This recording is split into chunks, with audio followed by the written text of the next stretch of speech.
आपण बघतोय एक उद्विग्नता, एक वेदना प्रियंका गांधी यांच्या बोलण्यातून जाणवते. ती राहुल गांधी यांच्या बोलण्यातून सुद्धा जाणवली होती आणि ती अजूनही जाणवते, ज्या पद्धतीने विद्यार्थ्यांवर लाठीचार्ज केला.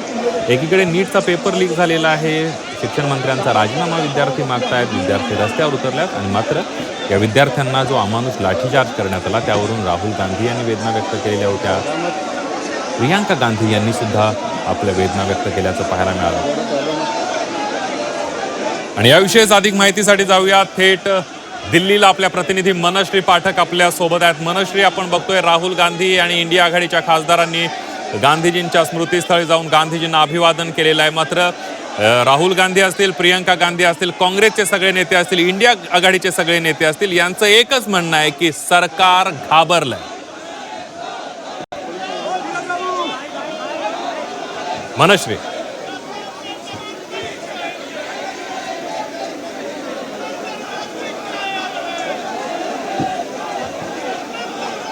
स्मृती भवन या ठिकाणी हे सगळेजण आले होते आणि ही दृश्य आपण दाखवतोय की ज्या ठिकाणाहून काँग्रेसचे आणि विरोधी पक्षांचे खासदार हे बाहेर येत आहेत आणि त्या ठिकाणी स्मृती भवनाच्या ठिकाणी जाऊन त्यांनी तिथे अभिवादन केलेलं आहे आणि त्यानंतर हे सगळेजण बाहेर येत आहेत. वर्षा गायकवाड, प्रतिभा धानोरकर हे देखील अजूनही आतमध्ये असल्याचे, राहुल गांधी हे काही वेळापूर्वी बाहेर आलेले आहेत. आपण बघतोय की कशा पद्धतीने काँग्रेसचे जे सगळे खासदार आहेत ते या ठिकाणी आले आणि त्याच्यानंतर त्यांनी एक प्रकारचं प्रतिकात्मक असं निषेध आंदोलन केलं. अजूनही काही काँग्रेस खासदार जे महाराष्ट्रातले आहेत हे त्या ठिकाणी दाखल झालेले आहेत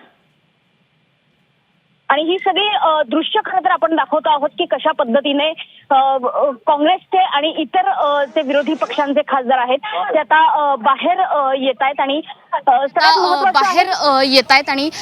सगळ्यात महत्त्वाचं आहे की या ठिकाणी कडक पोलीस बंदोबस्त लावण्यात आलेला होता.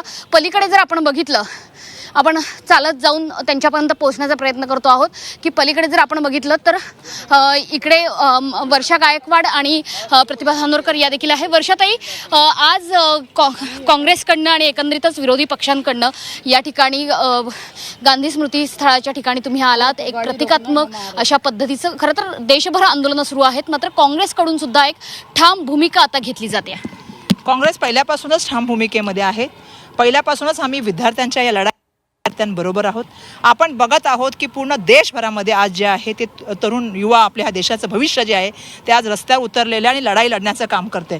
लढाई कशासाठी लढतायत ते की त्यांचं मागणंच हे आहे की 10 वर्षात तुम्ही जवळपास 150 पेक्षा जास्त परीक्षेचे पेपर लीक केले.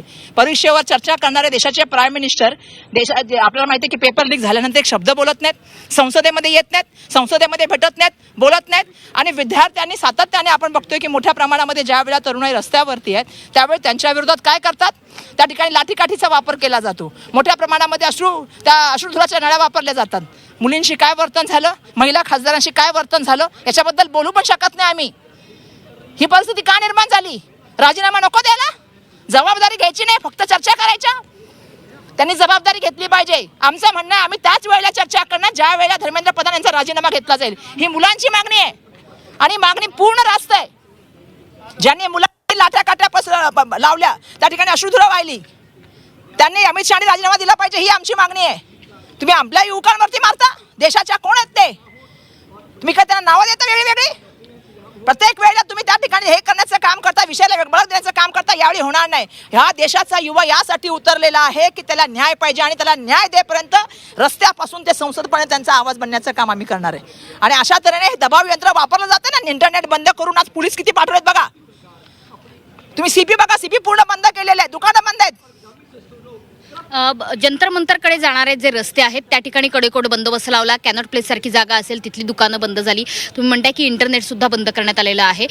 तुम्ही या संदर्भात काही निवेदन देणार आहात, काही आवाज उठवणार आहात? आजची परिस्थिती नेमकी काय होती? आवाज उतरलेला आहे संसदेमध्ये. आमच्या विरोधी पक्षनेत्यांनी हे सांगितलं.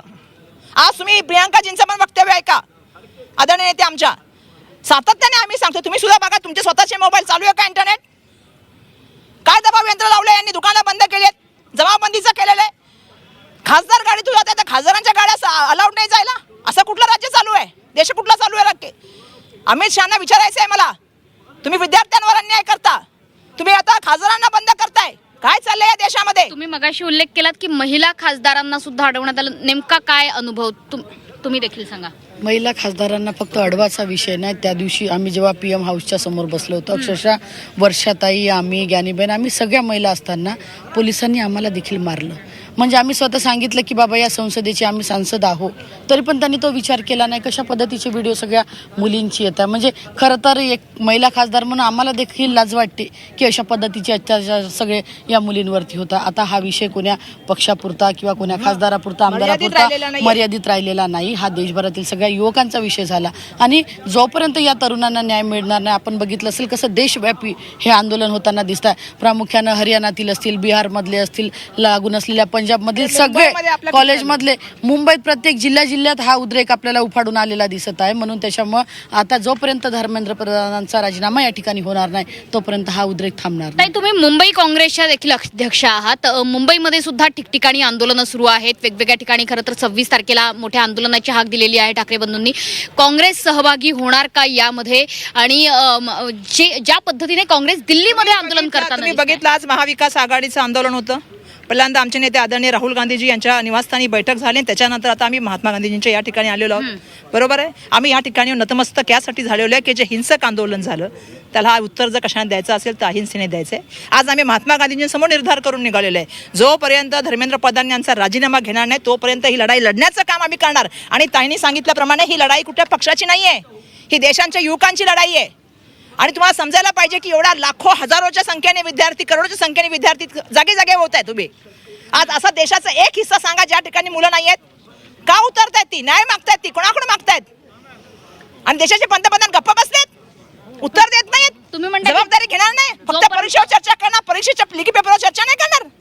करा ना लिखी पेपरवर चर्चा, जबाबदार धरा. मंत्र्याचा राजीनामा घ्या. मंत्र्याचा राजीनामा घेतल्याशिवाय आम्ही बोलणार पण नाही आणि ऐकणार पण नाही. जोपर्यंत राजीनामा होत नाही तोपर्यंत आम्ही ऐकणार नाही, तोपर्यंत हे आंदोलन थांबणार नाही, अशा पद्धतीचं वक्तव्य आता काँग्रेसकडनं केलं जातंय, त्यांच्या खासदारांकडनं केलं जातंय. आणखी पुढे जाण्याचा आपण प्रयत्न करतो की काँग्रेसचे आणि विशेषतः आज जे ज्या पद्धतीने सांगितलं जातं की सगळ्या विरोधी पक्षांचे सहकारी मिळून, प्रतिनिधी मिळून एकत्र येत आहेत. आणि आज सुद्धा जी बैठक झाली राहुल गांधी यांच्या घरी ती फक्त काँग्रेसच्या खासदारांची नव्हती तर विरोधी पक्षांचे खासदार हे सुद्धा त्या ठिकाणी उपस्थित होते असं सांगितलं जात आहे. मात्र हे सगळं होत असताना आपण बघतोय की आता सुद्धा ज्या ठिकाणी स्मृतीस्थळ आहे महात्मा गांधी यांचं, या ठिकाणी जाऊन याच हिरवळीवर येऊन हे सांगितलं गेलं किंवा असा निर्धार केला गेला की जोपर्यंत धर्मेंद्र प्रधान यांचा राजीनामा होत नाही तोपर्यंत हे आंदोलन थांबणार नाही. आणि आता हे आंदोलन देशव्यापी असणार आहे. मुंबईमध्ये सुद्धा, राज्यभरात सुद्धा अशा पद्धतीचं आंदोलन केलं जाईल. आपण पुढे जाऊन बघतोय की आता सुद्धा अनेक कार्यकर्ते असतील, खासदार असतील, ते या स्मृतीस्थळी आलेले आहेत. ते या ठिकाणी येत आहेत, इथे नतमस्तक होत आहेत. आणि आतापासून म्हणजे आजपासून काँग्रेसने ही घोषणा केलेली आहे की आतापासून आम्ही या ठिकाणाहून हलणार नाही आणि इथे निश्चितपणे इथून पुढे आम्ही हे आंदोलन करू आणि ते आंदोलन पुढे चालत ठेवू, अशा पद्धतीचा निर्धार इथे करण्यात येतोय. अनेक काँग्रेसचे नेते आणि कार्यकर्ते अजूनही या ठिकाणी आपल्याला असलेले बघायला मिळतात. मुझे बताइए कि आज यहाँ आकर सब लोग नतमस्तक हुए हैं और राहुल गांधी जी ने भी यहाँ आकर नतमस्तक हुए, और क्या निर्धार है अभी, क्या इस्तीफा देने तक ये आंदोलन नहीं रुक गया? देखिए, आज नरेंद्र मोदी की सरकार ने इस देश के खूबसूरत गुलदस्ते को इतना बिगाड़ दिया है कि जहाँ पर नौजवान, किसान, छात्र, पूरा देश आंदोलित है. और ये कांग्रेस पार्टी इस्तीफा देश सरकार की नहीं मांग रही है. आज पूरा देश नरेंद्र मोदी के विफलताओं पर इस्तीफा मांग रहा है. क्या ऐसा इनका मतलब कि इनका गठजोड़ है धर्मेंद्र प्रधान से? अगर आपका मंत्री गलत किया तो छात्रों ने तो इस्तीफा मांगा था सिर्फ धर्मेंद्र प्रधान का. कौन सा ऐसा प्रेम है आपका?